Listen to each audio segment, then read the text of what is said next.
दोस्तों, कच्चे तेल की बढ़ती कीमतों से जूझ रहे अंतर्राष्ट्रीय बाजार को अब एक और झटका लगने जा रहा है, जिसका असर सिर्फ भारत ही नहीं बल्कि विश्व के ज्यादातर देशों पर पड़ सकता है। और इसकी वजह है ओपेक प्लस, यानी कि organisation of the petroleum exporting countries, जो कि पेट्रोलियम एक्सपोर्टर देशों का एक ग्रुप है।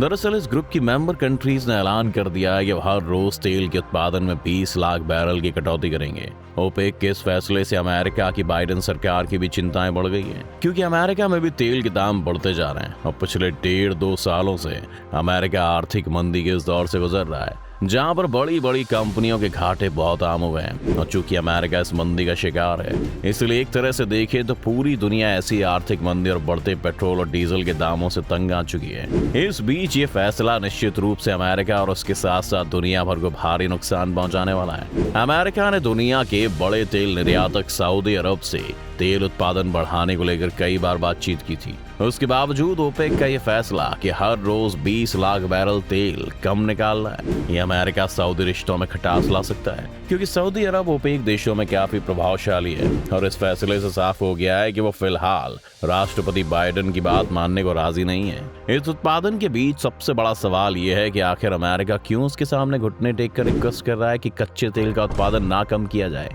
और ना ही बंद किया जाए। आइए सबसे पहले यही समझते हैं। तो दोस्तों, आपको बता दें कि ओपेक दुनिया की पेट्रोलियम निर्यातक देशों का संगठन है, जिसका मेन काम दुनिया को कच्चे तेल की सप्लाई करना है। आज की तारीख में दुनिया में सबसे ज्यादा क्रूड ऑयल की सप्लाई इन देशों के द्वारा ही की जाती है। इस ऑर्गेनाइजेशन के अंदर कुल मिलाकर 15 देश हैं, जिनको मिलाकर इसका निर्माण 1960 में किया गया था। इसके फाउंडिंग कंट्रीज में ईरान, इराक, कुवैत, सऊदी अरब और वेनेजुएला का नाम आता है। और आज की तारीख में इसका हेडक्वार्टर वियना, ऑस्ट्रिया में है। इसका चीफ एग्जीक्यूटिव ऑफिसर आज की तारीख में हाइथम अल गाइस है। इसके अलावा इसी ऑर्गेनाइजेशन की एक बड़ी तस्वीर ओपेक प्लस में भी नजर आती है, जिसमें ओपेक देशों के अलावा भी कुछ देश आते हैं। खास बात यह है कि ओपेक प्लस का ऑर्गेनाइजेशन का एक सदस्य रूस भी है। ओपेक प्लस में कुल 24 सदस्य हैं, जिनमें सऊदी अरब के साथ 13 ओपेक देश हैं, जबकि 11 और देश भी शामिल हैं। इसलिए ओपेक प्लस देशों की एक मीटिंग में कच्चे तेल के उत्पादन को कम करने का फैसला लिया गया है। और तो और ये फैसला ऐसे समय पर लिया गया है जब पहले से ही कच्चे तेल के दाम आसमान छू रहे हैं। ऐसे में तेल की इतनी बड़ी कटौती का असर पूरी दुनिया में देखने को मिल सकता है और कच्चे तेल के दाम काफी ऊपर जा सकते हैं। ऐसे में अनुमान आने शुरू हो गए। हालांकि अभी तक ये साफ नहीं हो पाया कि ओपेक प्लस की सप्लाई कम करने के फैसले से बाजार में कच्चे तेल के दाम कितने ऊपर जाएंगे। दोस्तों, इस बात को आप ऐसे समझिए कि पूरी दुनिया में हर रोज 100 मिलियन बैरल तेल की खपत होती है, और ऐसे में इतना तय है कि डेली 2 मिलियन यानी कि 20 लाख बैरल की सप्लाई रुक जाने से मार्केट पर दिखने लायक असर तो जरूर पड़ेगा, क्योंकि ये करीब 20% की कटौती है। अब सवाल ये है कि आखिर इन 24 देशों ने ऐसा क्यों किया।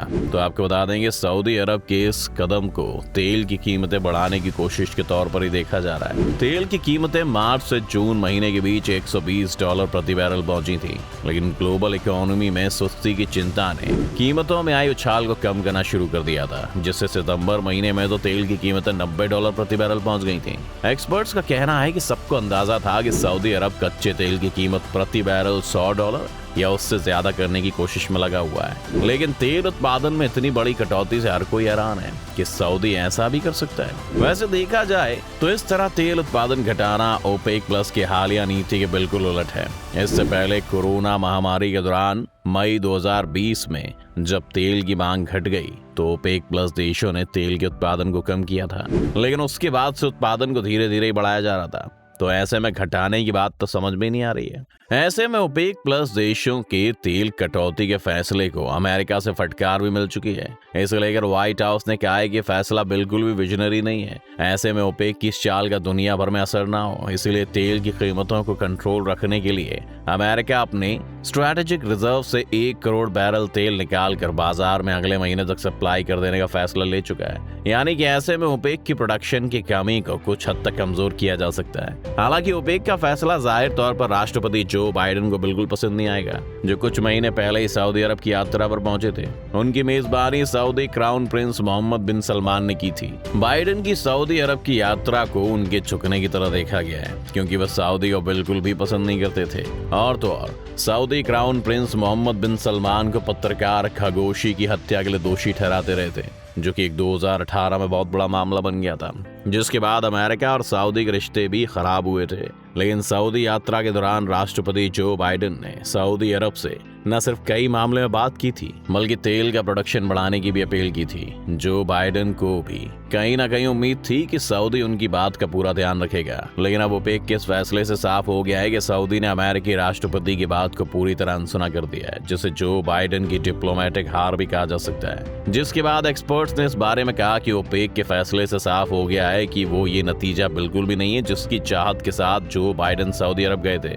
ऐसे में मुद्दा अब आगे तक जाएगा और अब दुनिया एक बार फिर से मिडिल ईस्ट वर्सेस अमेरिका का कॉन्फ्लिक्ट देख सकती है। लेकिन अब ये मामला अमेरिका तक ही देखा जा रहा था। लेकिन इसके दूसरे और मेजर पहलू पर नजर डालें तो ओपेक प्लस की इस कटौती का फायदा रूस को भी मिल सकता है, क्योंकि खुद रूस भी इस ग्रुप का हिस्सा है और जब से यूक्रेन के साथ युद्ध कर रहा है तब से अमेरिका समेत कई पश्चिमी देश उसकी तेल सप्लाई को कम से कम करने की कोशिश में लगे हुए हैं, जिस वजह से भारत को भी रूस काफी मात्रा में तेल सप्लाई कर रहा है। यहाँ तक कि पाकिस्तान को रूसी तेल की सप्लाई जारी है। ऐसे में एक तरह से जिन देशों को पहले से ऑक्यूपाइड मिडिल ईस्ट देशों से तेल नहीं मिल पाएगा, उन्हें रशिया का ही दरवाजा खटखटाना पड़ेगा। अब पुतिन बहुत महंगे दामों में दरवाजा खोल सकते हैं, क्योंकि हमें ये नहीं भूलना चाहिए कि रशिया कच्चे तेल का कितना बड़ा एक्सपोर्टर है। और तो और रूस का इकोनॉमिक सिस्टम बड़े पैमाने पर एनर्जी सेक्टर पर डिपेंड करता है।